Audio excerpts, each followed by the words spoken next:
इसका chapter number 1 आज मैं आपको स्टार्ट करवाऊंगी। चैप्टर नंबर 1 का नेम है परमुटेशंस एंड कम्बिनेशंस।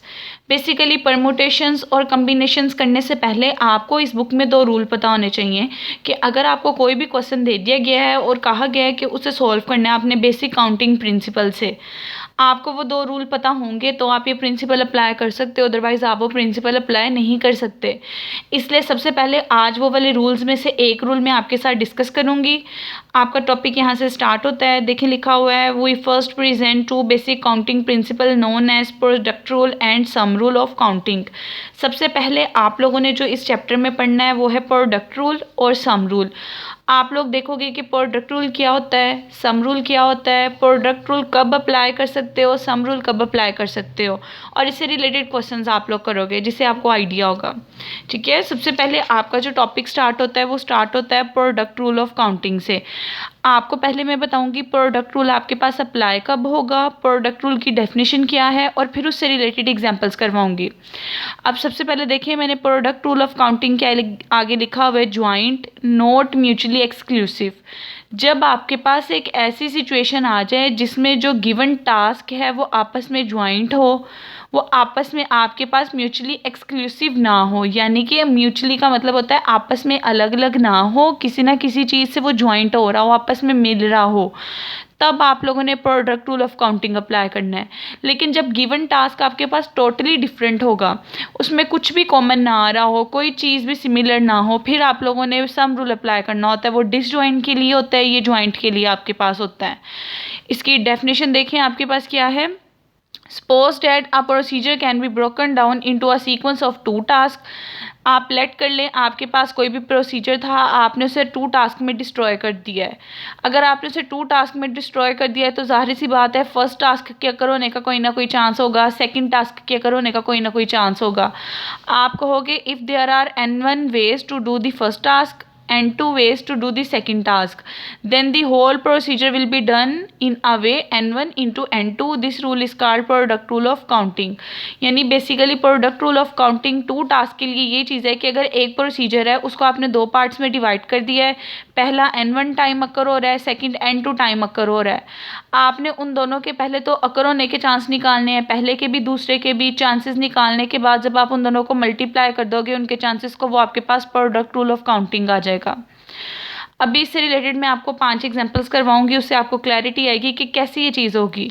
जैसे कि देखें एग्जांपल में है a new company with just 2 employees. आपके पास कोई कंपनी है जिसके अंदर 2 एम्प्लॉयज़ हैं, यानी कि 2 टास्क हैं उसके अंदर।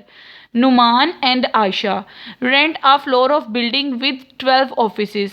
How many ways are there to assign the different offices to these 2 employees. आपको उन्होंने कहा है अगर आपके पास कोई से 2 एम्प्लॉय हैं, पहला एम्प्लॉय नुमान है, सेकंड एम्प्लॉय आपके पास आशा है, आपने इन दोनों को ऑफिसेज रेंट पे देने हैं, आपके पास टोटल चांसेस 12 हैं, तो बताएं आप इन दोनों को कितने डिफरेंट ऑफिसेज असाइन कर सकते हो।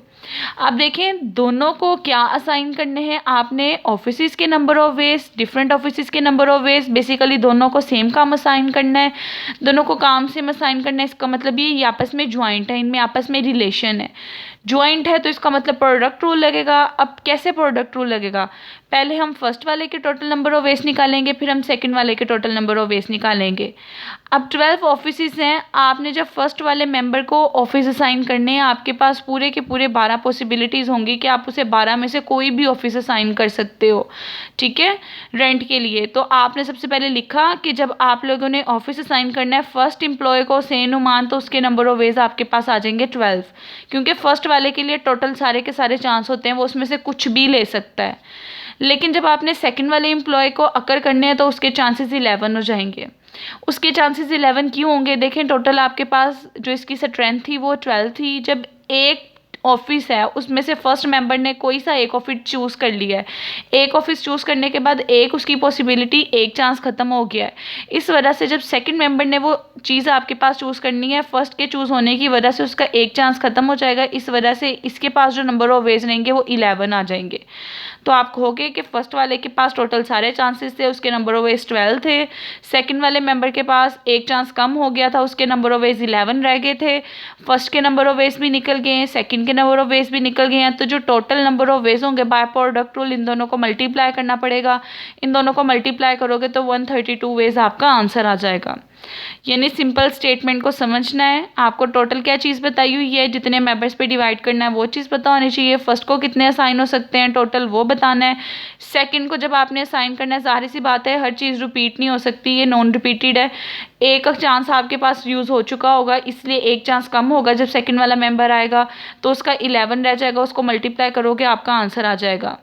इसी तरह यहाँ अगर 2 की बजाय 3 मेंबर्स होते कि 3 मेंबर्स को असाइन करें, तो जब तीसरे मेंबर को असाइन करना था उसके चांसेस आपके पास 10 रह जाने थे।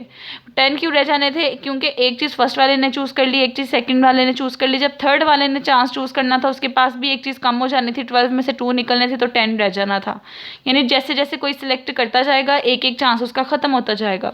तो यहाँ से इसके टोटल नंबर ऑफ वेज 132 आ गए।